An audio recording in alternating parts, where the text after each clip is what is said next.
was a British comedian by the name of Ricky Gervais, I believe that's how Gervais, yeah. Gervais, okay, yeah.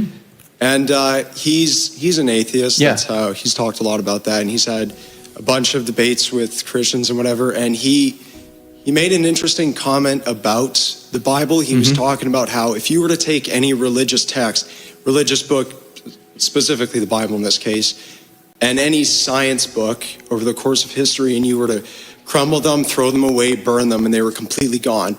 And 1,000 years from now, those science texts or science books would be back, and religion would be practically forgotten. And you mentioned how the New Testament writers didn't create the resurrection, but rather the resurrection created the New Testament writers. They witnessed the death and resurrection of Christ. No one here in this room, no one today has witnessed that. We get that information from the Bible. So my question to you is, if somebody were to ask you something like that, how would you respond? Well, first of all, the exact opposite is true. All those science books in the past that got it wrong are gone. The Bible's still here, right?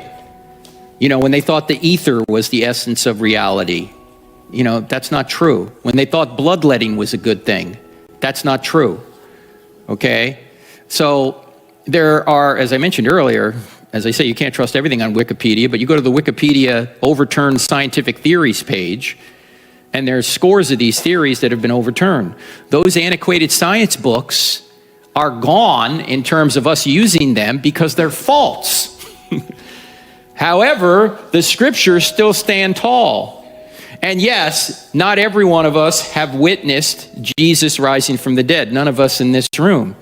But none of us have witnessed George Washington either. We still believe he existed. None of us have witnessed Aristotle. None of us have witnessed most of things that have gone on in history. That doesn't mean we can't know something about those things. In fact, history is largely the result of testimony. That's how you know what happened. Now, sometimes you get remains left over, like archaeological remains, which are just really documents put in stone. All right, it's just a different medium. Or sometimes it's an artifact that doesn't have any writing on it, but it will help you discover what's going on or corroborate what a particular text says. So I don't think Ricky Gervais is right about that.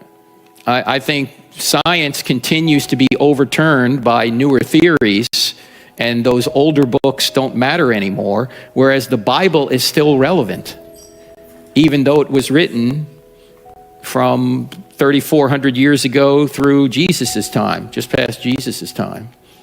So, and even if he were right about it, it doesn't prove or disprove Christianity, right? This is another one of those arguments, you know, oh, I don't believe in God. Why? Because there is in the Bible. That doesn't mean there's no God. Even if his theory's right, what does it prove? Nothing, right?